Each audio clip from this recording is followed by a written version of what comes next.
Horror Story Fever. Judul Horor Sumur Tua di Sekolah.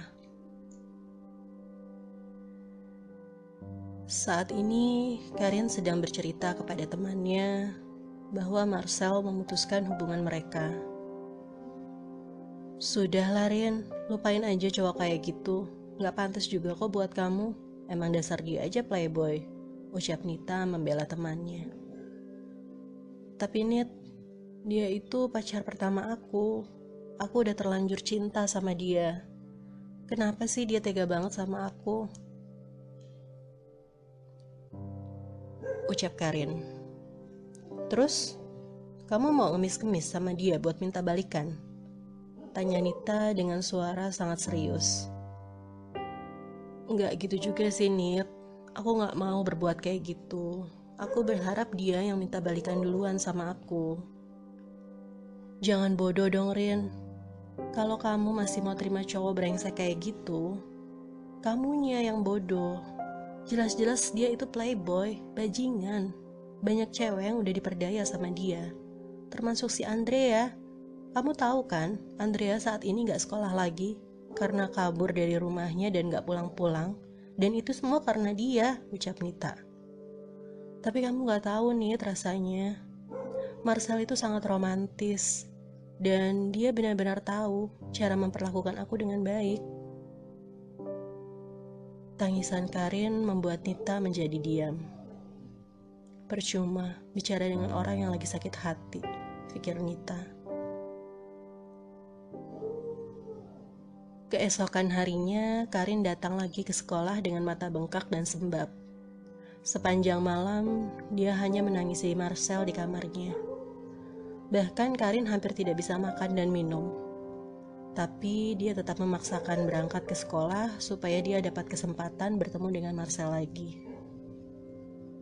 Marcel, panggil Karin.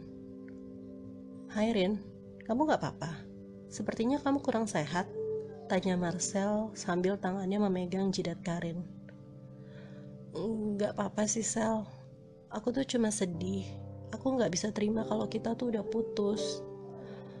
Aku masih sayang sama kamu, ucap Karin. Karin, kemarin kan kita udah bahas ini. Kamu tuh terlalu baik buat aku. Dan aku tuh gak bisa kasih perhatian kepada kamu lebih dari saat ini, jawab Marcel. Enggak gitu Sel, aku mau mencoba kalau aku punya salah. Aku mau mencoba, jawab Karin.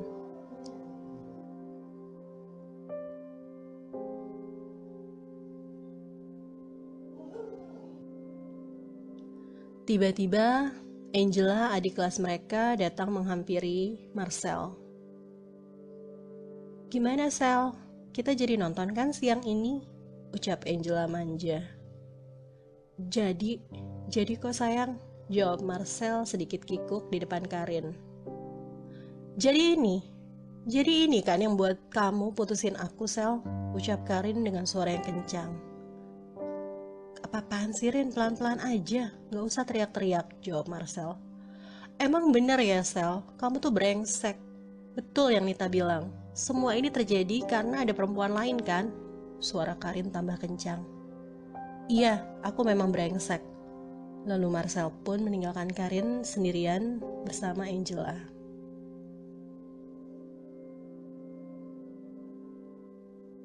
Kejadian tersebut membuat Karin sangat syok.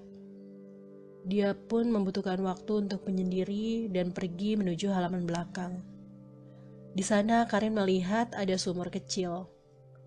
Karin berpikir dia bisa bersembunyi di sana sambil menangis sejadi-jadinya. Saat Karin sedang menangis, tiba-tiba dia melihat sesosok wanita berambut panjang mendekatinya. Karin sangat ketakutan, tidak mampu untuk bergerak. Di sana dia melihat wanita tersebut kebasahan. Tubuhnya dipenuhi air, serta tatapan matanya sangat kosong. Dan sekarang wanita tersebut berada persis di hadapannya.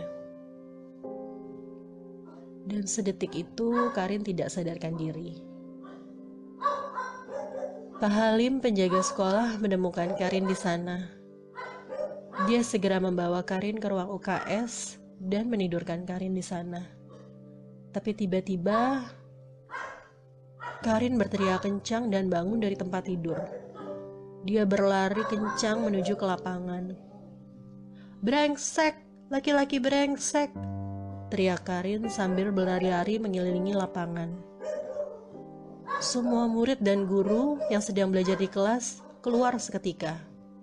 Mereka melihat Karin seperti orang gila, berlari sambil berteriak, seolah-olah sangat aneh terlihat di sana.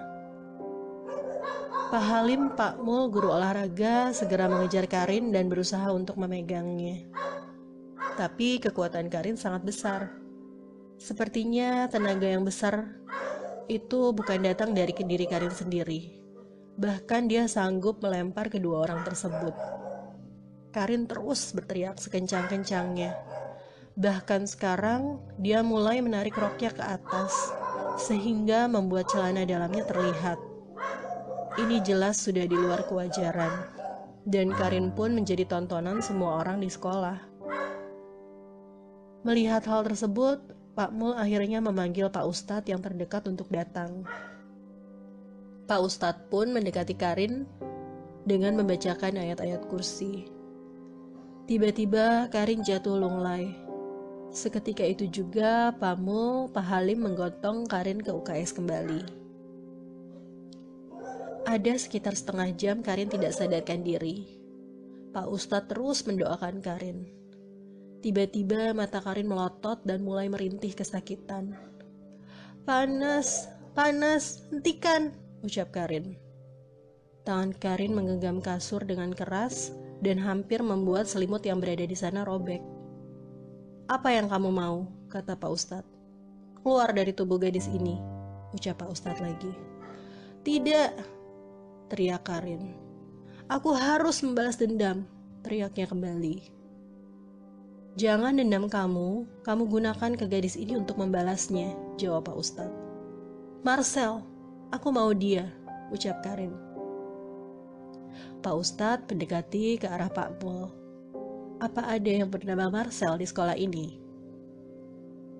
Ada Pak, dia murid di sini dan mereka berdua memang dekat," jawab Pak Mul. "Tolong bawa dia ke sini. Kemungkinan dia bisa membuat Karin sadar kembali," kata Pak Ustadz. "Baik Pak," jawab Pak Mul.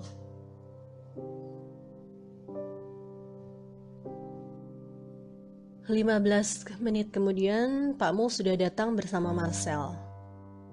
Melihat Marcel, tiba-tiba Karin bangkit dari tempat tidur dan hampir mencakarnya, sebelum akhirnya dihentikan oleh Pak Ustadz. "Kurang ajar, lelaki bajingan," ucap Karin berulang-ulang. Wajah Marcel menjadi sangat ketakutan. Dia hampir meninggalkan ruang UKS, tetapi Pak Ustadz menahannya. "Tolong tunggu sebentar. Gadis ini menyebut nama kamu. Pasti kamu ada hubungannya dengan peristiwa ini," ucap Pak Ustadz. "Maaf Pak, saya rasa dia stres karena saya baru putusin dia kemarin," jawab Marcel.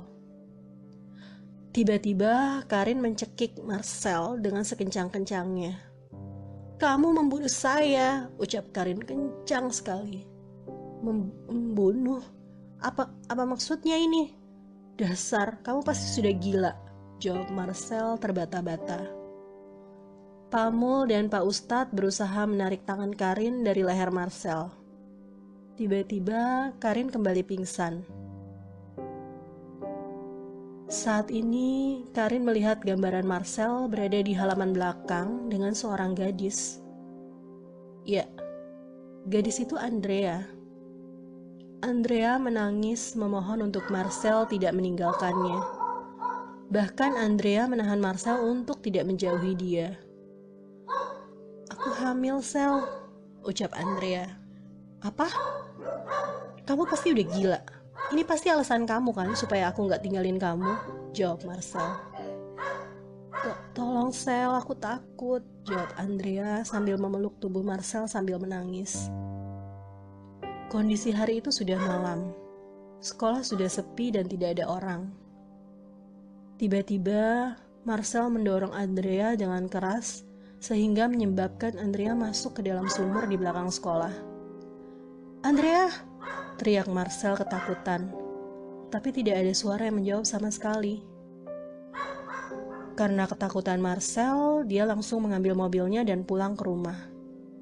Saat itulah, Marcel merasa sangat bersalah dan panik. Dia menuliskan surat palsu untuk orang tua Andrea, bahwa Andrea sudah tidak tahan dengan kondisi rumah dan memutuskan untuk pergi dari rumah.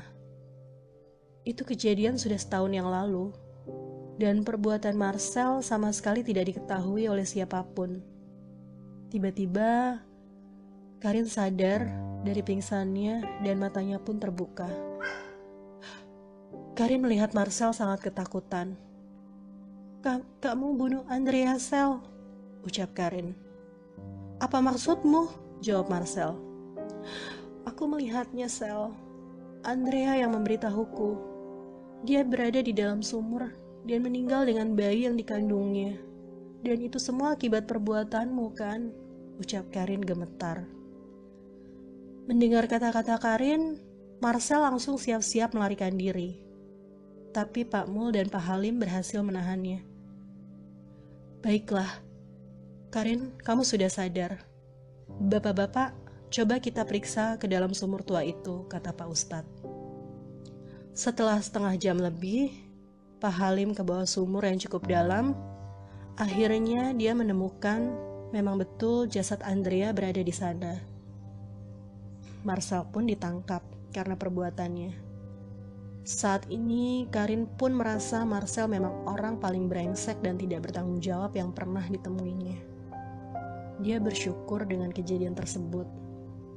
Tuhan memberi jalan baginya untuk bisa melanjutkan hidupnya dengan lebih baik. Saat dia melihat ke halaman belakang dekat sumur, terkadang bayangan Andrea di sana tersenyum kepadanya. Mungkin bermaksud mengucapkan terima kasih.